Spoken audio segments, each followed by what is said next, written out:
Assalamualaikum warahmatullahi wabarakatuh. Perkenalkan, nama saya Muhammad Bojan Herlambang dari kelas 11 3. Di sini saya akan mengerjakan mengerjakan ulangan sejarah yang guru pengajarnya itu Bu Epa. Ini tentang POC. POC itu berdiri pada tahun 1602 sampai 1800. Adalah misi Belanda untuk menguasai rempah-rempah agar dapat bersaing dengan bangsa Eropa lainnya. Oleh sebab itu, Belanda mulai melancarkan ekspedisinya untuk mencari kepulauan rempah-rempah. Dan tujuan utama didirikannya POC menghindari persaingan antar pedagang Belanda. Untuk menghindari persaingan antara pedagang Belanda dan menghindari persaingan dengan pedagang Eropa. Usai menguasai dan memonopoli perdagangan rempah-rempah, tetapi POC dalam perkembangannya bertindak seperti sebuah negara. POC dijadikan sebagai wakil pemerintahan kerajaan di Indonesia. POC memiliki hak istimewa atau hak outroy, yaitu yang pertama adalah hak mencetak uang sendiri, dan kedua hak memelihara angkatan perang, dan yang ketiga hak memerintah negara yang diduduki, dan hak monopoli perdagangan rempah-rempah, dan yang terakhir yaitu hak melakukan perjanjian dengan raja. Pada tahun 1795, Perancis menyerbu Belanda. Muncullah kaum patriot dan Perancis yang membuat Raja William itu melarikan diri ke Inggris. Dan Belanda pun dikuasai oleh Perancis. Perancis kemudian membuat pemerintahan bernama Republik Batav yang dipimpin oleh Louis Napoleon. Pemerintahan Indonesia pun di bawah kekuasaan Belanda dan menyerahkan ke Inggris, bukan Perancis. Inggris pun ke Indonesia dan mengambil daerah Padang, Ambon, Aceh dan membuat angkatan. Batak ingin mengambil semua daerah bekas POC. Louis, pemimpin Batak, menunjuk Denles pada tahun 1808 sampai 1811 untuk tugasnya, yaitu yang pertama mempertahankan Jawa, dan yang kedua hapus feodalisme dan membuat berbagai kebijakan.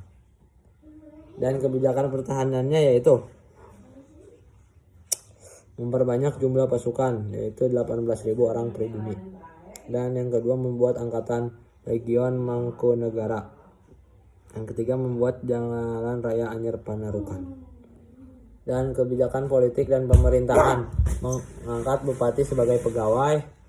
Dan yang kedua membagi Pulau Jawa menjadi 23 keresidenan. Kebijakan peradilan ada 3, yaitu orang Eropa, timur asing, dan pribumi. Buat peraturan pemberantas korupsi,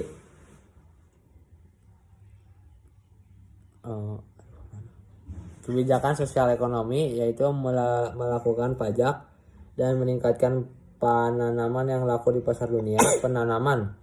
Dan yang ketiga rakyat wajib menyerahkan hasil pertanian. Yang ketiga menjual tanah kepada swasta. Dan adanya kesalahan kebijakan, yaitu tanah kepada swasta yang hasilnya untuk diri sendiri, lalu dipecat dan Jensen dipilih. Pada 1806 Jensen terusir karena wilayahnya dikuasai oleh Inggris. 26 Agustus 1811 Batavia dikuasai Inggris. Jensen meminta Legion Mangkunegara untuk memukul mundur Inggris, tetapi tetap kalah. Dan pada 18 September 1811 Belanda dipaksa menandatangani perjanjian tentang, dan Pulau Jawa diserahkan kepada Inggris, dan Belanda dipekerjakan di perintah Inggris. Sekarang masa pemerintahan Inggris. Pada 18 September 1811 Raffles ditunjuk sebagai pemimpin. Prinsip Raffles yaitu segala kerja rodi penyerahan wajib dihapus. Dan yang kedua, pemungutan pajak dihapus. Dan yang ketiga, tanah milik pemerintah. Kebijakan politik dan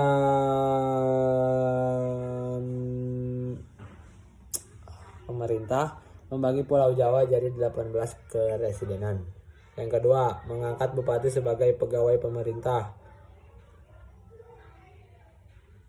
Dan soal kebijakan sosial ekonomi, yang pertama adalah menghapus penyerahan wajib, yang kedua menghapus kerja rodi, yang ketiga menjual tanah ke swasta, yang keempat memberlakukan sistem sewa tanah. Untuk sistem sewa tanah ada ketentuan-ketentuannya. Yang pertama, petani menyewa tanah meskipun pemilik tanah. Jadi petani itu wajib menyewa tanah meskipun si petani yang memiliki tanahnya. Dan harga sewa tanah sesuai kondisi tanah dan menggunakan uang tunai. Adanya banyak kendala pada masa Raffles, yaitu 1. Kurangnya pengawasan. 2. Bupati lebih kuat dibanding asisten Inggris. Dan yang ketiga, pemerintahan Raffles kurang memuaskan. Dan pada tahun 1815, Raffles diganti oleh John Vendel. Namun tak lama Pulau Jawa harus diserahkan kepada Belanda pada tahun 1816. Selanjutnya, kekuasaan Belanda di Indo pada 1829. Pendebus mengajukan usulan harus melakukan penanaman tanaman di jajahan yang laku di pasaran dunia. Dan kaum pribumi dijadikan kerja rodi atau tanam paksa. Ketentuannya yaitu ada berapa? Yang pertama yaitu petani harus menyediakan seperlima tanah miliknya, dan tanah yang digunakan bebas pajak, dan hasil panen diserahkan ke pemerintah. Dan yang terakhir, pekerjaan diawasi penguasa pribumi. Dan penguasa pribumi itu akan diberi bonus. Ketika semakin besar setoran, maka semakin besar bonus. Penguasa pun memaksa pribumi untuk menanam. Adanya bonus memicu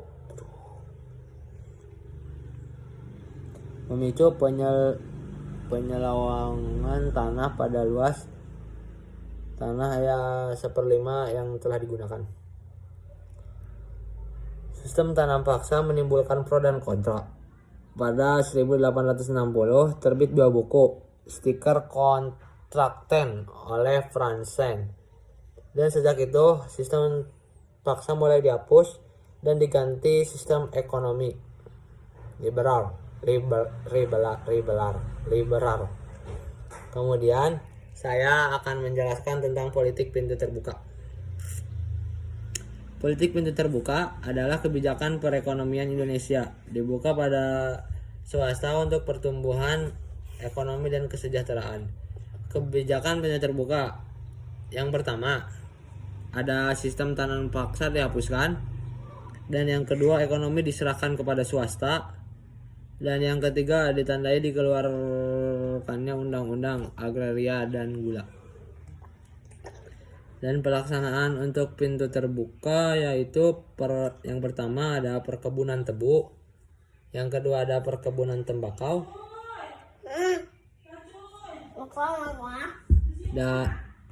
dan dampaknya memberi keuntungan kepada swasta, dan yang kedua itu hasil-hasil mengalir ke Belanda. Dan yang terakhir politik etis. Program politik etis yang pertama edukasi sebagai pendidikan, dan kedua emigrasi sebagai saluran irigasi, dan yang ketiga emigrasi sebagai perataan penduduk. Penyimpangan politik etis. Yang pertama,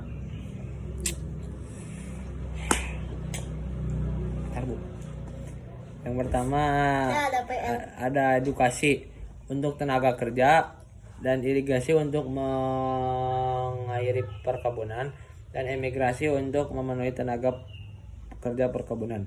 Dan dampaknya ada dua, yaitu pembangunan sarana aktivitas pertanian dan yang kedua pembangunan sarana transportasi. Oke Ibu, segitu saja tugas untuk ulangannya. Kurang lebihnya mohon maaf, dan apabila ada kesalahan atau kurang jelas dan tidak nyambung mohon dimaafkan.